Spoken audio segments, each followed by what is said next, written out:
Responsable, vous le savez, c'est notre rendez-vous tous les jours à cette heure-ci. On va parler des producteurs d'électricité sous l'angle ESG. On va en parler avec Axel Pierron de Sustain Analytics. Bonjour, merci d'être en duplex avec nous.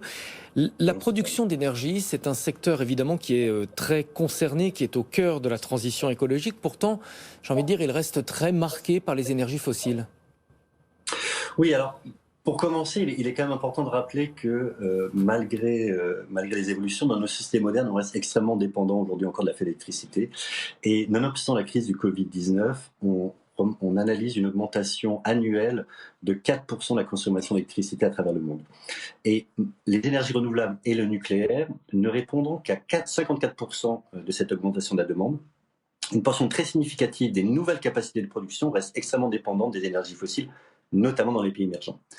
Après, effectivement, c'est l'industrie qui est en pleine mutation. Le prix du carbone, les nouvelles réglementations, combinées au coût décroissant des énergies renouvelables, vont continuer à accélérer la fermeture des anciennes centrales thermiques à charbon.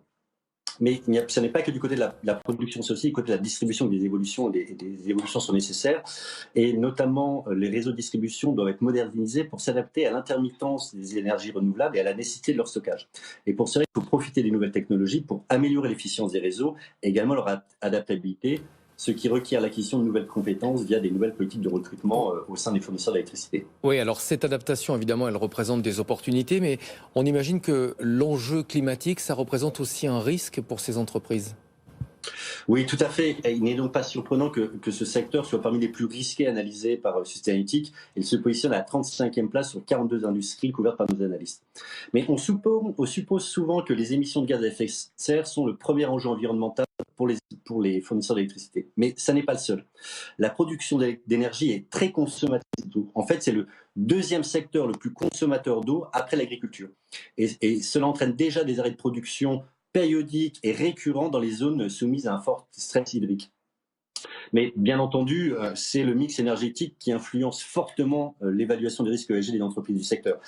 Pour les énergies fossiles, c'est bien sûr les émissions carbone qui vont sans surprise représenter une part significative des risques, mais c'est également l'utilisation des ressources, je l'ai mentionné plus haut, l'eau, mais la gestion des déchets qui sont également des enjeux importants.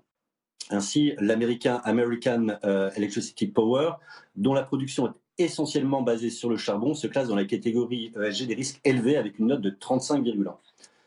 Concernant le nucléaire, les entreprises sont notamment exposées aux risques liés à la gouvernance, aux problématiques de sécurité, de santé, de gestion des déchets. Et si on regarde le japonais TEPCO qui opérait la centrale nucléaire de Fukushima, elle continue à se positionner dans la catégorie de risque très sévère avec une note de 65,5. Et si les choses s'améliorent doucement, la route est longue. Enfin, les énergies renouvelables. Et là, malgré une grande diversité des solutions techniques utilisées, on retrouve des risques ESG communs à cette catégorie. Et parmi eux, on a l'impact sur la biodiversité, sur les communautés locales, mais également l'utilisation des terres arables. Et la production d'énergie renouvelable n'est donc pas une garantie d'une faible exposition au risque ESG. Si on prend par exemple Renova Inc., qui est un fournisseur japonais spécialisé dans les énergies renouvelables, il se classe selon nos analyses dans la catégorie des risques élevés avec une note de 30,1. Comment est-ce que ces risques impactent la santé financière des entreprises et surtout comment est-ce qu'elles y répondent ? Alors, un grand nombre d'entreprises du secteur bénéficient d'une situation de monopole légal, ce qui leur permet de transférer une part de leur augmentation de coûts directement aux consommateurs, minimisant ainsi l'impact de ces risques sur leurs résultats financiers. Après, il y a une très très grande hétérogénéité dans la capacité du management de ces entreprises à prendre en main les enjeux ESG.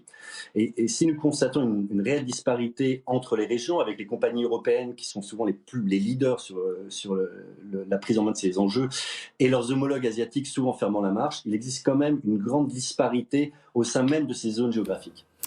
Dans ce classement, comment est situé le groupe français EDF ? Est-ce qu'il est bien positionné ? Alors, plutôt bien, avec une note ESG de 21,6 qui la positionne dans la catégorie des risques moyens. EDF est mieux que beaucoup de ses concurrents et se classe à la 13e place sur 271 entreprises du secteur évaluées par nos analystes.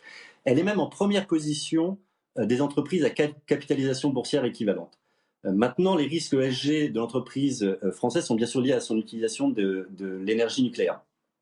Mais néanmoins, les analystes Sustainalytics considèrent que la gestion des risques ESG par l'entreprise et la qualité de son management permettent d'en réduire significativement l'exposition. Et à titre d'exemple, EDF a su mieux que d'autres faire évoluer sa politique de recrutement afin d'acquérir les compétences nécessaires à la transition qui est en marche. Néanmoins, du point de vue de certains investisseurs, la dépendance d'EDF à l'énergie nucléaire l'exclut de facto de leur univers d'investissement, car si cette technologie répond aux problématiques liées au réchauffement climatique, elle en pose d'autres. Un dernier mot, on a compris, c'était plutôt bien comparativement pour EDF. Si on prend un pure player français, Voltalia, le spécialiste des énergies renouvelables, où est-ce qu'il est classé ?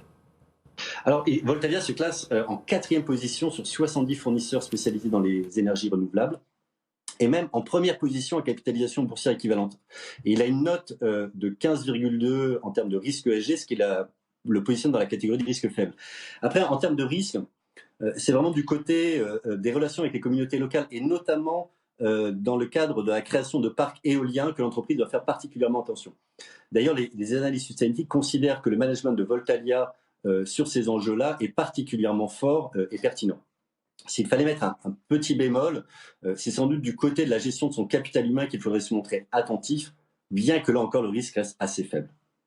Merci beaucoup Axel Pierron pour tous ces commentaires, ces explications Sustainalytics. Dans un instant, on va parler des marchés américains. Vous savez, on attend la publication des minutes de la dernière réunion de la Fed. Et en attendant, on fait du surplace. Plus 0,06% pour le Dow Jones, plus 0,13% pour le Nasdaq. À la Bourse de Paris, toute petite progression. Le CAC est en hausse de 0,14%.